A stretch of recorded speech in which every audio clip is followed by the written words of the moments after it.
How do I get started? How do I find my purpose? How do I dream, not just a regular small dream, but a big dream for my life? So can we maybe focus in on the purpose arena? And, how do you find your purpose? How do you recommend that people find their unique purpose? Well, I get that question a lot. Some people come to me already having a clue. They have an inclination about their purpose and what it is they want to do. And then I started getting many clients, particularly those in their 30s and 40s and 50s. I call that the next generation, and younger, who come to me and say, I have a good job, and my relationship is stable, my family is stable, but I just feel like there's something else that I'm meant to do. And I need help in figuring out what that is. And I get a lot of people and people now working on vision boards and trying to visualize what it is they want to do. And there are a couple of things that come to my mind and a couple of things that we do. One, I love Simon Sinek's work, and Simon talks about working from the inside out and not the outside in, that as a society, we can always say what it is we want to do and how to do it. That's sort of coming from the outside, external, as opposed to from the inside, first asking ourselves this question: why did God create you? Why do you think you're here? And that's one question. And another question I ask people is, and this may sound a little weird, but I ask people, when you die and people are celebrating your life, they're celebrating your life, and you're in the room where they're having a big party, and they're talking about you, and you're sort of up above the room, floating up above the room. Just kind of imagine this big celebration. What is it you want people to say about you at your celebration? And people think about that. And when I thought about that question for myself, the things that I want people to say about me is how I want to live my life now. And the things that I want people to say about me, when I take it to the future, when I reflect on the future, I can then step away and say, if I want people to say that she was committed to helping people become the best version of themselves, that was what her purpose was, then I have to ask myself, if that's what I want people to say, how do I need to be for all of that to match? So when we're working with people around purpose, it really is what's in your heart. And many times we find our purpose back in our childhood. So people will tell me things that they're thinking about, and I'll ask them questions. What was it like when you were a child? Were you always curious? Because they want to be a researcher, and that's their big dream. I want to be a researcher. And so I ask about curiosity, and were they always curious? Or I want to be a great leader. For me, leadership sort of came in one obvious way. I was the oldest of my siblings. My mom died when I was 19. And, in some of my final discussions with her, it was all about helping Dad to raise the others. So the leadership thing, and I was a high school teacher, Gloria, early on in my career. And when I was a kid, I was always setting up a classroom at home and kind of forcing my siblings to be my students. Sometimes they do a walkout, but, but that leadership thing for me and developing others was with me when I was a child. So for so many of us, our purpose, who we want it to be, that question when you're a child, who do you want to be when you grow up? Your purpose often is back there before we get all bogged down with responsibilities and we forget, that our imagination has power and that we can imagine things. And to your point about how do we get people to dream big, it is in the imagination. So when I can work with people and get them to relax and get comfortable with using their imagination, which is so powerful. Those are just some of the things, Gloria, the questions and powerful questions and looking at your childhood and reflecting on your future. So it's sort of a past and future sort of a process to help people determine what's their why, so to speak, what's their purpose. And it's a process. Doesn't happen easily, because we've got all these other things going on, these habits, So anyway, that sort of is a little bit about how we do work with people around their purpose. All right. Well, that sounds fascinating. And actually, you and I talked a little bit about this, very, very similar to the kind of work that I do. So I'm always learning. And so when people come to you, Lonnetta, and they say, well, I really want help. I'm ready for this. But, my friends, my family, they kind of not put me down, but they think that maybe I'm taking a risk. I'm putting myself out there, or maybe I don't have what it takes to do what it is I envision myself doing, what I dream about. So how do you handle that?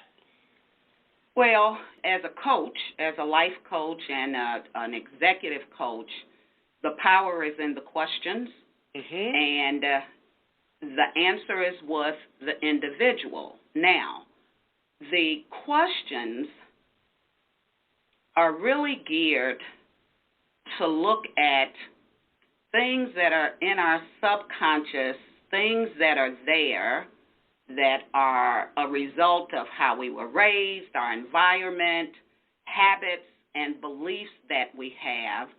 And if any of those beliefs need to be challenged, and experiences, Gloria. So, for example, one person had an awful experience of something that they really wanted to do, and they asked a group of people who they knew. And it's important in terms of who it is that you ask when you've got a big dream and you want to do something. And we usually ask people that we know and love because that's, as people say, that's the comfort zone. Right. But the people we know and love sometimes are afraid for you. They're afraid for you to take a risk. They're afraid that you'll fail. They're afraid that you'll be disappointed. So sometimes people don't mean to shoot your dream down. Sometimes they are doing it because they believe they're protecting you. So to get really clear about who you share your dream with is important. So that's one thing. The other thing is really getting clear around what do you believe about yourself. Do you believe that your dream will create this inspiring future for you, or do you believe that you need the approval of others for you to have what it is that you want? It's sort of this either-or sort of questioning in terms of what it is that you want to do. And do you believe? So a lot of this is around what do you believe about yourself? Do you believe that your life is your responsibility and that you and only God, because we don't control everything, and spirituality is a big part of me and who I am and the work that I do. So what is it that you believe about yourself, and is that based on, what is that based on? Is it based on what someone else told you, or is it based on what you truly believe about yourself? And when I ask people what they believe about themselves, that question often stumps people in terms of what they believe about themselves and where the belief came from. in many instances, the belief came from someone else. Someone else said, I'm great, but I don't believe it.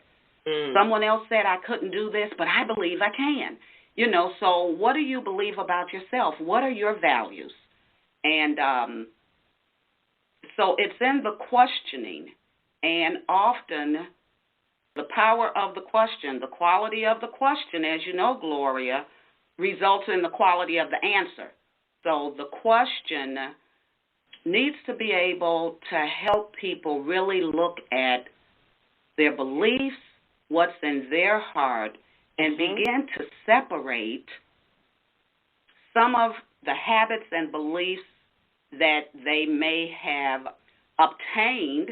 We all get values and beliefs when we're growing up. Different people influence and impact our lives. One example, I had this big dream to have my own company, and I was afraid to do it for various reasons. And when I got a coach myself, and they kept working with me around what was holding me back, which is one of the questions. What's keeping you, Lonnetta? What are you afraid of?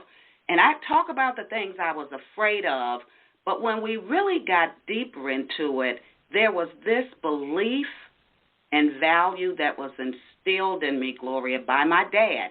And that belief served me well when it served me. But the belief was, and you probably have heard this when you were growing up, you don't leave a job, you particularly don't leave a good job, until you have another job guaranteed. That was holding me in place. That value was with me. It's how I had operated, Gloria, my entire life. I've never been unemployed. I always, if I changed jobs, and I was always on a job for a long time, if I changed, it was a strategic, planful move that I didn't leave until the other one was lined up. Well, having your own business is not a guaranteed good job. And once I realized what that was all about, I had to then answer the question, well, Lonnetta, now that was the value then and that was the belief then, but what do you believe now? And so these beliefs and where they come from and our values, helping people to do what I call a values clarification. You've got these 10 or 15 values. They lay those out. And I ask, where did that value come from? And they'll put down in the next column where that came from. My mother, my father, an aunt, Sunday school teacher, college professor. So they put down where it came from. Then the very next column, the question is, do you believe that now, given your experiences in your life, which of these values do you agree with and which don't you? And people start Xing out some of the values.